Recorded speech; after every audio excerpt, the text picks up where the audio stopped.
My name is Jennifer, 26 years old. I used to think weddings were supposed to be the perfect day, the kind of day you'd look back on for the rest of your life with nothing but joy. And for a while, it really was like that. The sunlight spilled through the tall windows of the reception hall, painting everything in a warm, golden glow. My dress shimmered every time I turned, the lace sleeves brushing lightly against my skin. My husband Jake looked impossibly handsome in his tux, his bow tie just slightly crooked in a way that only I noticed. For a few brief hours, I thought my life was falling neatly into place.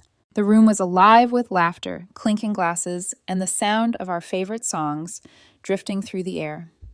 Our friends and relatives danced, their shoes tapping against the polished floor. I could see Jake's parents, Michael and Sandra, smiling proudly, their hands intertwined as though our marriage had reminded them of their own vows.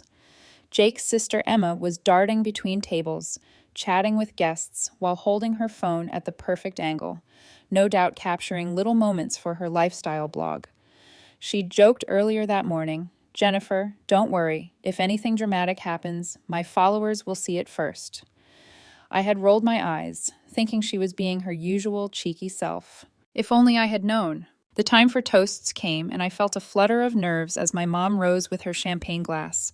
For once, she looked radiant, her hair freshly styled, her lips painted a shade of red she almost never wore. She cleared her throat, and the hall fell into expectant silence. "I want to congratulate my beautiful daughter Jennifer," she said, smiling right at me. "You've grown into such a strong, intelligent woman, and today you begin a wonderful new chapter with Jake. You two are perfect together." My heart softened instantly. I felt tears sting my eyes, and I mouthed thank you to her. Guests clapped warmly. For a moment, I thought maybe, just maybe, she was going to let me have this one day without drama. But then her smile widened, and I noticed the faintest tremble in her hand as she raised her glass higher. "And I also have some exciting news of my own." A murmur rippled through the crowd. My stomach tightened, though I couldn't explain why. "I've decided I'm not too old to find happiness again. I've met a wonderful man named Robert," she said, her eyes glittering. "And we're getting married next month." The room erupted in applause. People clinked glasses. Some even whistled. I forced a smile, genuinely relieved in that split second. My mom had been alone for years after Dad passed, and maybe this was her chance to move forward. She deserved love again, right? But then she held up her hand for quiet. "That's not all," she said, her voice firm. "I believe the best gift Jennifer and I can give ourselves is to start building our lives separately. We both need our own space now, so I've decided that the house, the one I've lived in for nearly 30 years, the one I made into a home with my own hands, should stay with me. Jennifer and Jake are young. They can find their own place." The music cut off mid-beat. Forks clattered against plates. It felt as though the entire hall inhaled at once and forgot how to breathe. I froze in my chair, staring at her, unable to process what I'd just heard. For a second, I thought she must have misspoken. Surely she was about to announce she'd be moving out with Robert, letting Jake and me start our new married life in peace. That would have made sense. But no, she was taking everything. "That house is mine," I blurted, my voice shaking yet echoing across the silent hall. I pushed back my chair and stood. "Dad left it to me in his will. You know that. You have no right." Gasps rippled through the tables. My mom's face flushed crimson, but she kept her teeth bared in that awful, practiced smile. "Well, technically, yes," she said to the crowd, her tone condescending, as if explaining math to children. "The deed is in Jennifer's name, but I've lived there nearly 3 decades. I gave birth to Jennifer in that house, raised her there, decorated every room.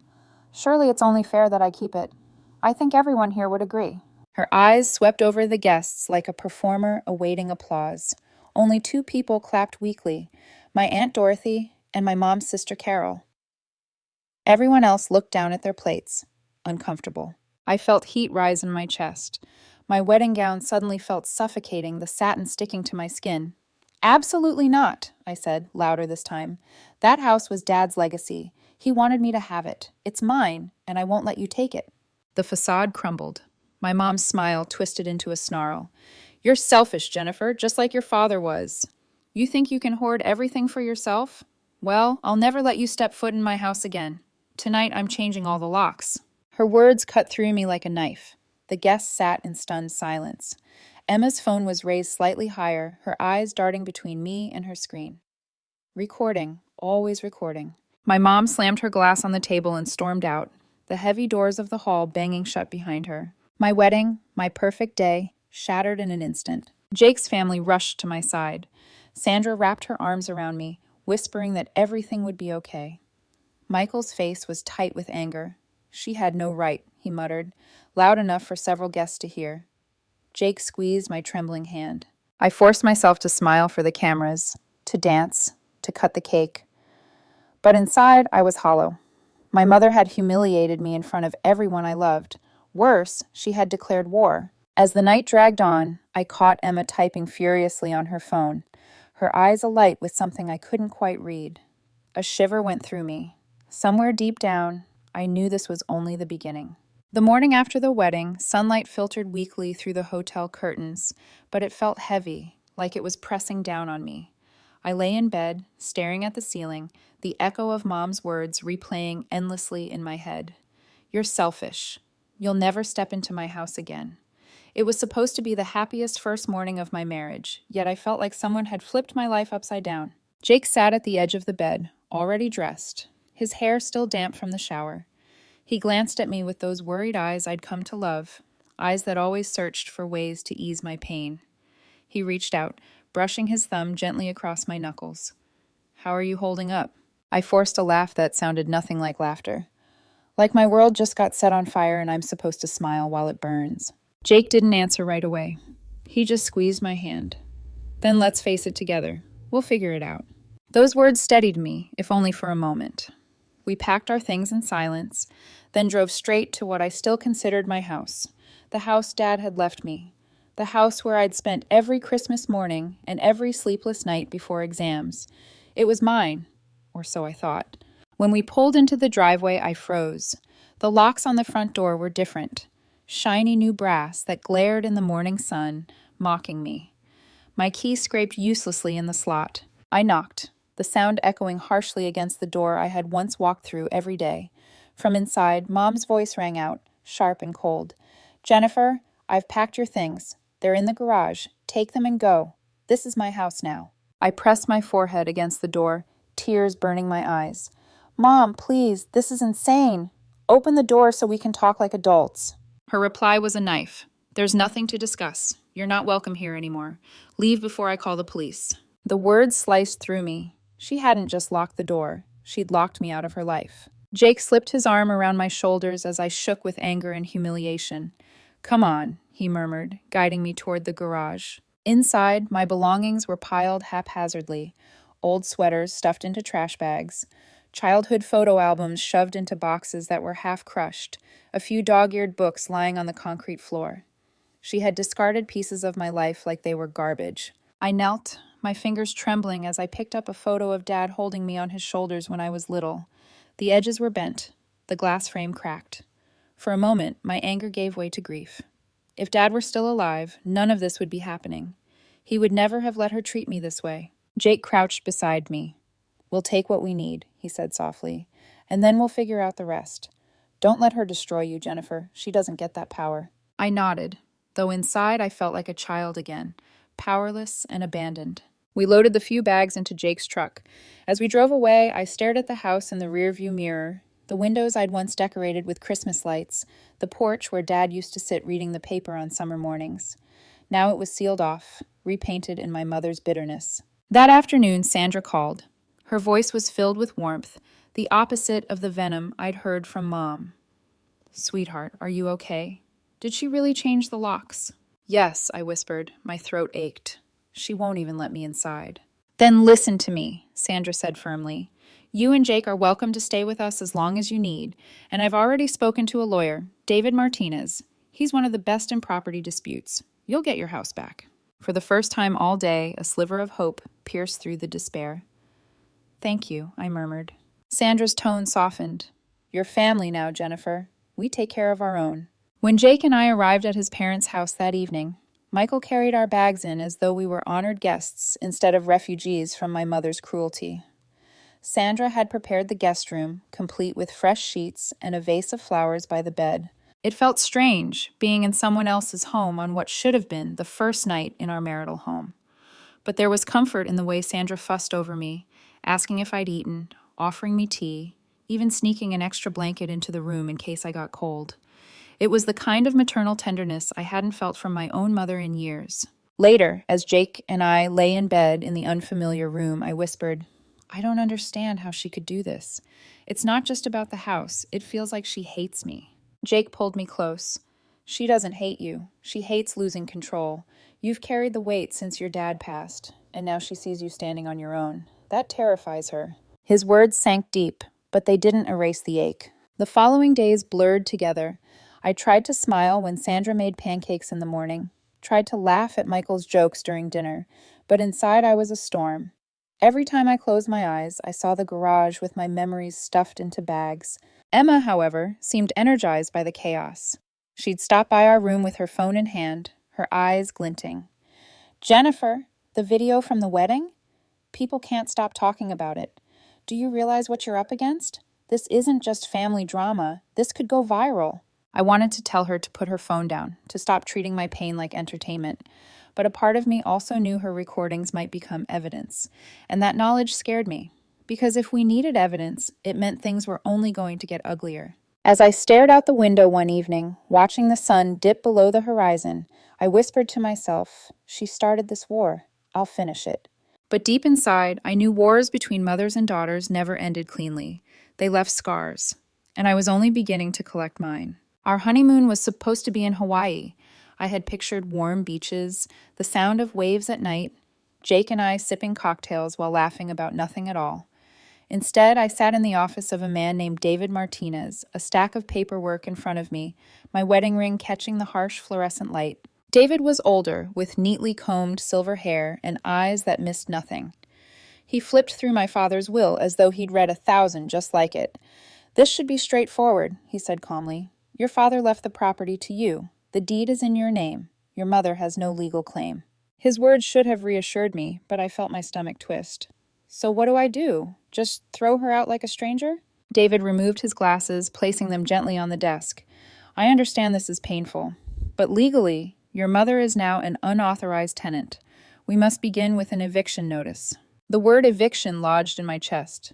It sounded harsh, cold, something you did to criminals, not to your own mother.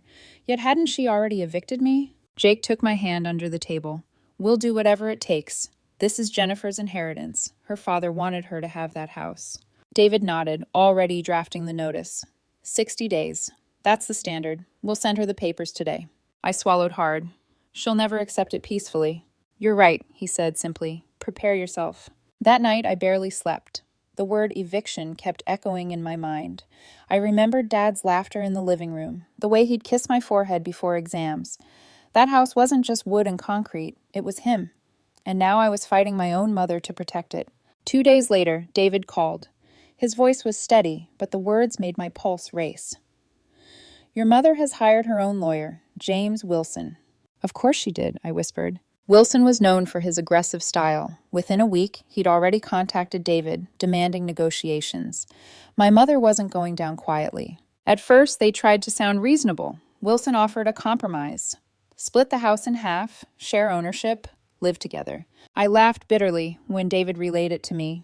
Absolutely not. She already treats me like a guest in my own home. I'm not giving her half of an $800,000 property. David nodded. I thought you'd say that. But rejecting the offer made everything feel more real. The war lines were drawn. That weekend, I sat on the floor of Jake's parents' living room, surrounded by boxes of old paperwork. Dust clung to my fingers as I pulled out faded bank statements, property tax receipts, utility bills, all with my name on them. Proof that since Dad died 6 years ago, I had shouldered every responsibility. The memories came rushing back. I was 20 when he died, a heart attack stealing him away in an instant. One moment, I was a carefree college student. The next, I was juggling evening classes and 2 part-time jobs to keep the house afloat. Mom never worked. She had always leaned on Dad, and when he was gone, she leaned on me. I remembered nights when I cried into my textbooks because I didn't know how to pay the mortgage and afford tuition. I remembered scraping together grocery money while still handing Mom cash for her essentials. I carried us both, and she still dared to call me selfish. Jake crouched beside me, holding up one of the statements. Every bill for 6 years. Jennifer, this is ironclad. No judge will side with her. I stared at the papers through a blur of tears.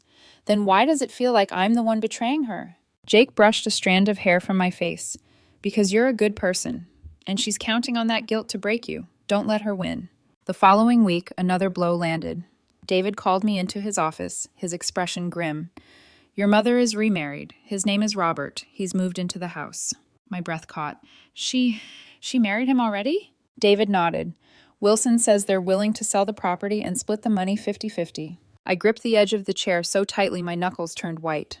Over my dead body. That house isn't for sale. I walked out of the office shaking. Robert. I hadn't even met the man, but his shadow loomed over me like a storm. He wasn't just a new husband. He was an ally for my mother, someone to strengthen her claim, someone who could embolden her worst instincts. That night, I stared at the ceiling in Jake's childhood bedroom, listening to the quiet hum of the house. I thought about how quickly my mom had moved on, not just from Dad, but from me. It was as if she'd erased us both, rewriting the story of her life to cast herself as the victim and Robert as the savior. Emma knocked softly and peeked inside, phone in hand. You okay? She asked, her eyes sharp. Not really, I admitted. She walked in, sitting cross-legged on the bed. Look, I know this is awful, but the internet eats up drama like this. That video from the wedding, it's gold. If things go to court, people are going to care about your side. I sighed. Emma, this isn't content. It's my life. She shrugged, but there was no malice in it. Sometimes your life is content, and maybe that's what saves you. Her words unsettled me. Was my fight for Dad's house really going to become entertainment for strangers? And yet, maybe she was right. Evidence mattered. Public opinion mattered. Maybe Emma's recordings would be my unexpected weapon. As the night wore on, I felt a grim clarity settle over me. This wasn't just about a house anymore. It was about survival. About refusing to let my father's legacy be swallowed by manipulation, greed, and a stranger named Robert. The honeymoon I'd lost was nothing compared to what I stood to lose now, and I swore to myself I would not let her win. The first attack came not through lawyers, but through Facebook. One morning, I woke to dozens of notifications. My phone buzzed relentlessly, each vibration making my stomach clench tighter. When I opened the app, my mother's face stared back at me from a long, dramatic post she'd written. My own daughter is trying to throw me out of the home I've lived in for 30 years, she wrote, the words dripping with self-pity. I raised her in that house. I gave her everything, and now she wants to put me on the street. Please help me make her see reason. My hands shook as I scrolled. Hundreds of people had already liked it. Old neighbors, distant relatives, even her book club friends chimed in with sympathetic emojis and "poor you" comments. My throat closed up. She wasn't just fighting me in court. She was dragging me into the public square, painting me as a monster. Jake found me sitting at the kitchen table, staring blankly at the screen.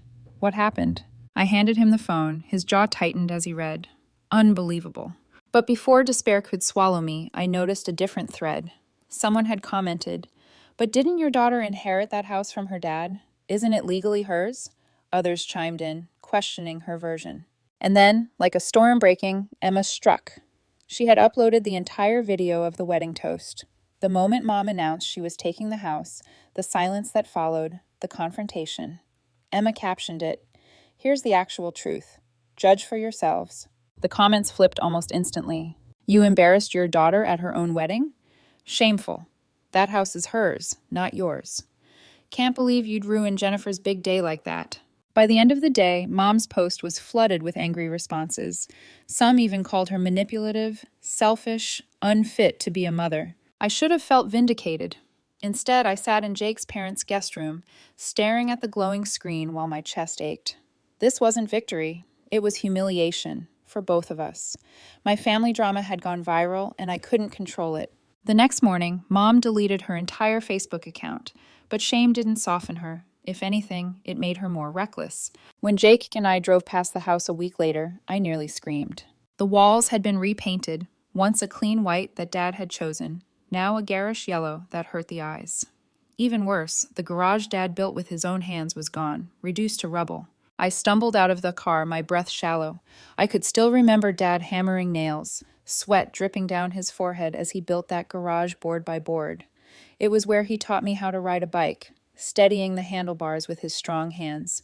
It was where we stored the Christmas decorations, where he and I once sat together, fixing an old radio late into the night, and now nothing but broken wood and dust.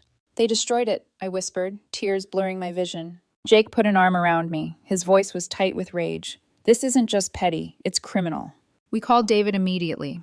Within hours, appraisers arrived, stepping carefully across the debris. Their report estimated $15,000 in damages.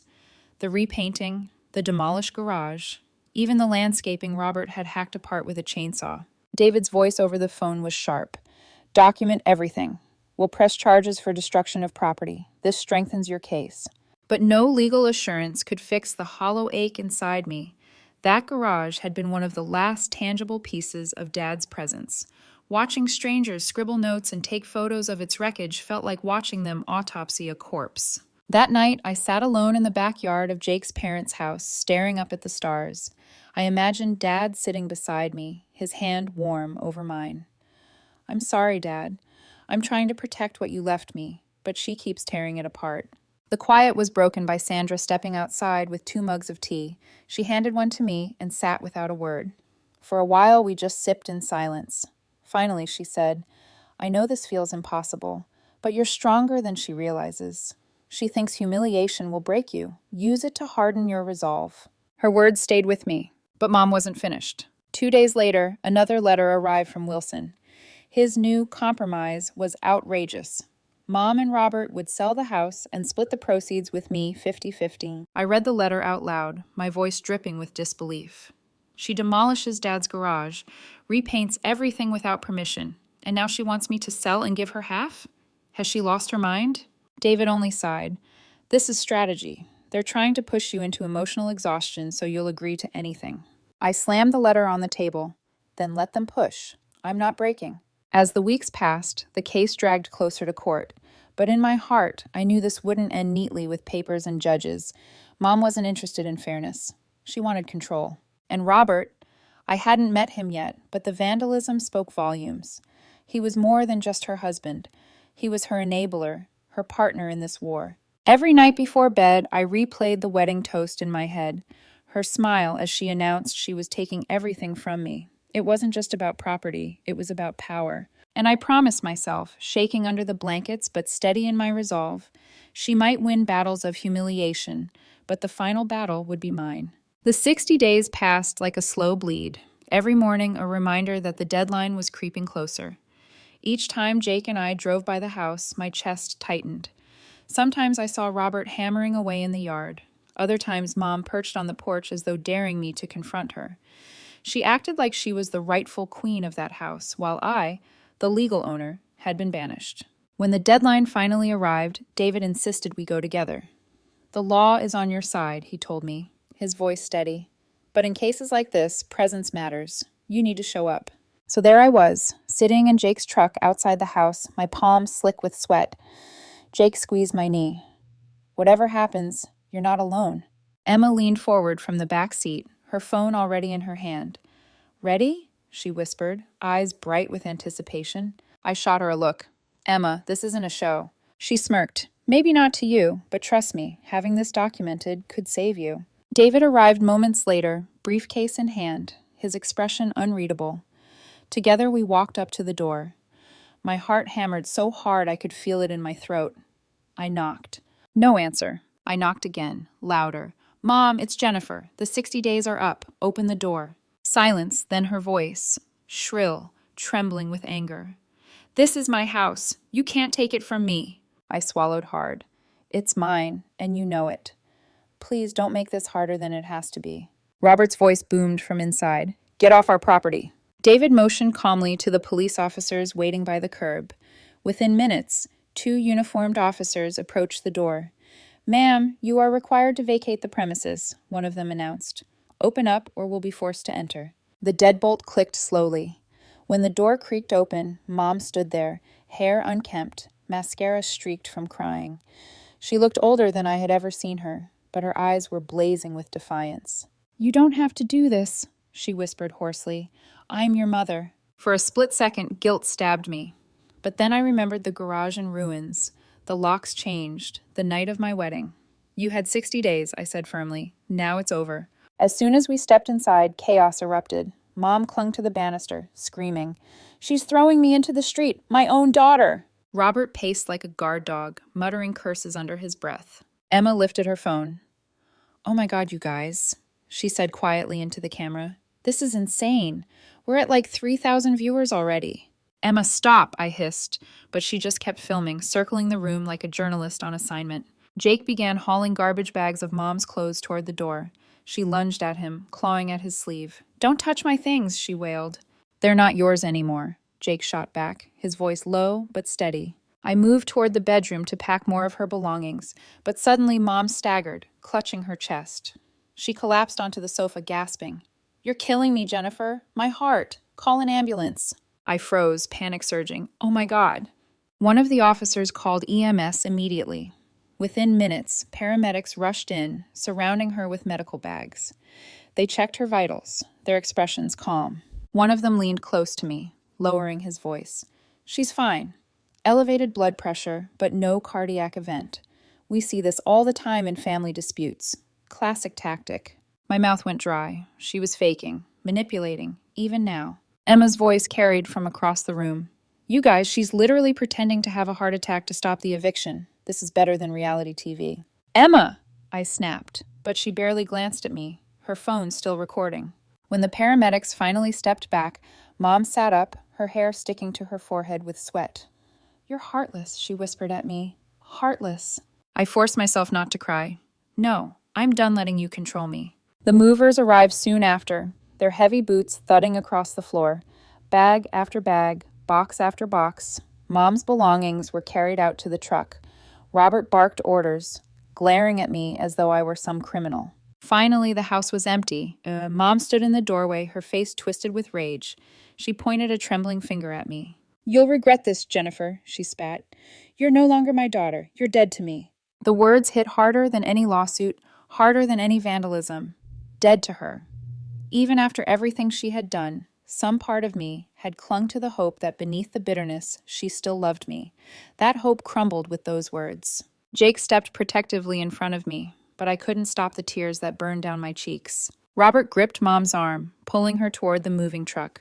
She resisted for a moment, glaring at me with eyes full of venom, before finally climbing inside. The truck rumbled down the driveway, carrying them, and whatever remained of my illusions, away. Silence filled the house.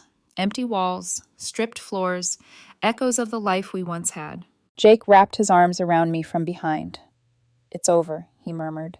But as I looked at the hollowed-out rooms, I knew it wasn't really over. Battles like this never end cleanly. They leave scars that follow you into every quiet moment, whispering that the war could reignite at any time. And deep inside, I felt the truth. Even in her absence, my mother's shadow would haunt this house. The night after the eviction, Jake and I carried our suitcases into the house.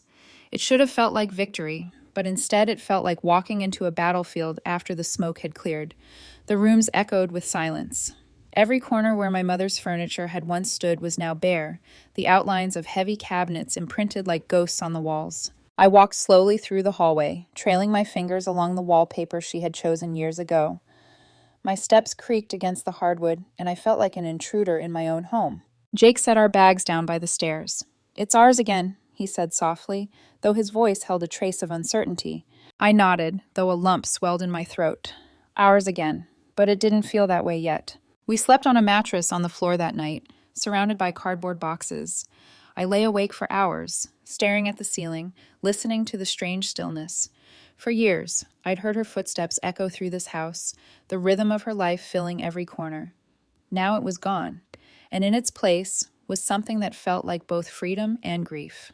In the weeks that followed, we set about remaking the house. Painters came first, washing away the garish yellow that Robert had slapped on the walls. Room by room, we chose colors that reflected us: soft grays, warm blues, clean whites. Then came the kitchen renovation. Granite countertops, new cabinets, appliances that gleamed under the lights. Jake, true to his word, rebuilt the garage. This time it was bigger and sturdier, with room for both cars and extra space for storage. I remember standing in the driveway, watching him with a tool belt slung across his waist, sweat glistening on his brow as he hammered nails into the frame. My heart swelled with pride. Dad had built the first garage. Jake was building the second. Two men who loved me, separated by time, but linked by this house. Sandra planted a vegetable garden in the backyard, kneeling in the dirt with me as we pressed tiny seeds into the soil. "A fresh start," she said, patting the earth. I smiled, though tears welled up unexpectedly. Not everyone approved. One evening, Carol called me. "Jennifer, you should be ashamed," she snapped. "Your mother is living in terrible conditions because of you. Do you sleep well at night, knowing you've left her to struggle?" I swallowed hard, but my voice was calm. "Carol, Mom tried to steal from me. She tried to destroy me. I will never apologize for protecting what's mine. And if you can't understand that, don't call again." I hung up and blocked her number. Dorothy left a message a few days later. The same accusations, the same venom. I deleted it without responding. But most of the family sided with me once they learned the truth. Even some of Mom's own cousins said she had gone too far. Over time, the noise faded, leaving me with a smaller but stronger circle of people who truly supported me. 2 years passed. Slowly, the house became ours. Photographs of our wedding day lined the walls, instead of the faded portraits Mom had hung. Our laughter filled the kitchen at night as we cooked together, tripping over each other in the narrow space. Summers were spent barbecuing in the backyard, winters wrapped in blankets by the fireplace. Life finally felt like it was mine. And then, one morning, the test strip in my hand turned pink. I stared at it, disbelieving, my pulse racing. Tears blurred my vision as I called out, "Jake!" He came rushing in, worry etched on his face. But when I showed him the test, his expression melted into joy. He scooped me into his arms and spun me around, both of us laughing through tears. "We're going to be parents," he kept saying, as though repeating it would make it real. That evening, we called his parents. Sandra cried openly on the phone, her joy spilling through every word. Michael chuckled, saying he couldn't wait to teach the baby how to build things. They came over with a bottle of champagne for Jake and sparkling cider for me. We toasted in the dining room, surrounded by the warmth of family. Emma filmed a short clip, not for her blog for once, but for us. "The beginning of the next chapter," she said, grinning into the lens. Over the next weeks, the house buzzed with new life. Sandra knitted tiny blankets, piling them on the guest bed. Michael disappeared into his workshop, emerging one afternoon with a half-finished wooden rocking horse, its smooth curves promising hours of joy for a child who didn't yet exist. Jake and I painted the nursery a soft green, choosing not to know the baby's gender until birth. We laughed as we argued over which stuffed animals belonged on the shelves, over whose turn it was to assemble the crib. At night, I'd lie awake with my hand pressed to my belly, imagining the little heartbeat inside me. It should have been pure joy, and for the most part it was. But sometimes when the house grew quiet and I was alone with my thoughts, a shadow crept in.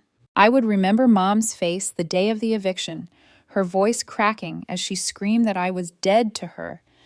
I would remember the garage in ruins, the yellow paint, the endless humiliation. And now I wondered, would the news of this baby reach her somehow? Would she come back, clawing at the fragile piece I had built?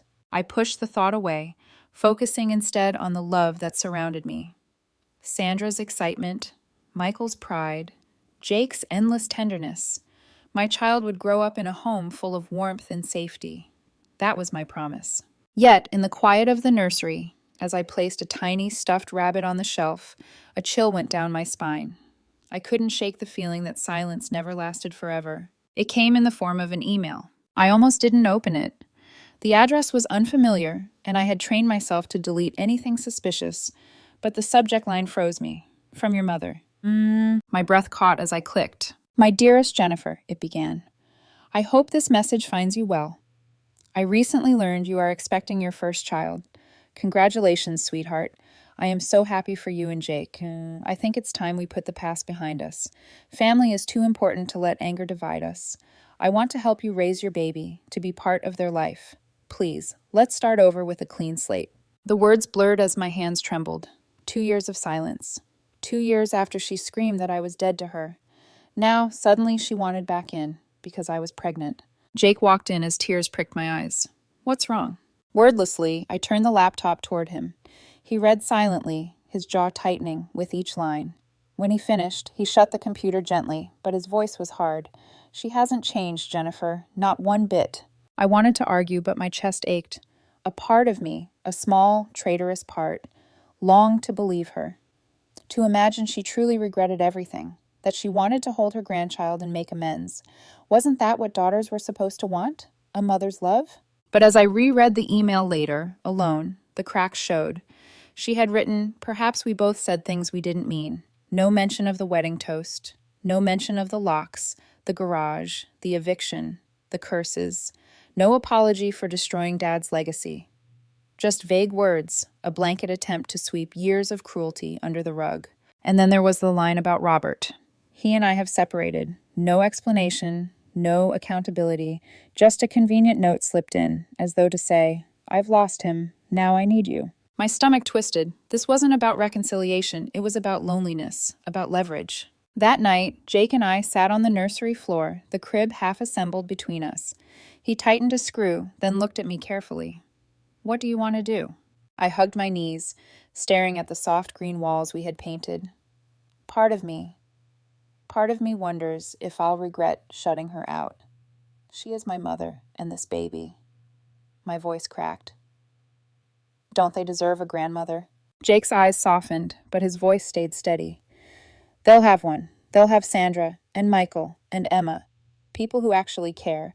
Jennifer, your mother had chance after chance. She showed you who she is. Do you really think a baby will change that? I thought of Mom's face the day of the eviction, twisted with rage. Her words, "You're dead to me." And now she wanted to come back, not because she had changed, but because she saw the baby as her ticket in. I pictured her holding my child, whispering poison in their ear the way she had tried to poison me. I imagined her undermining Jake, criticizing me, trying to plant herself back into our lives with demands and manipulations. A cold clarity settled over me. "No," I whispered. "She doesn't get to use my baby as a second chance. She made her choice 2 years ago. She's not coming back." I opened the laptop, read her email one last time, and hit delete. Then I blocked the address, adding a filter to erase anything similar. My hands shook, but this time it wasn't from fear. It was from finality. In the weeks that followed, she tried other routes. A card showed up in the mailbox. Flowery handwriting, unopened, tossed into the trash. Strange numbers called, but I let them ring out. Emma admitted that Mom had even messaged her on Instagram, begging to pass along a note. Emma blocked her without hesitation. And so the silence returned. Not the uneasy silence of an empty house after eviction, but a chosen silence, one that belonged to me. As the months passed and my belly grew, I poured my energy into the future. The nursery filled with color and light, a shelf lined with tiny books, a rocking horse Michael carved smooth as glass, stacks of soft blankets Sandra knitted with her careful hands. Jake painted stars on the ceiling one night while I sat in the rocking chair, humming absent-mindedly, my hand resting on the curve of new life within me. Sometimes the doubt crept back. In the quiet hours, I'd hear echoes of her voice, feel the sting of her rejection.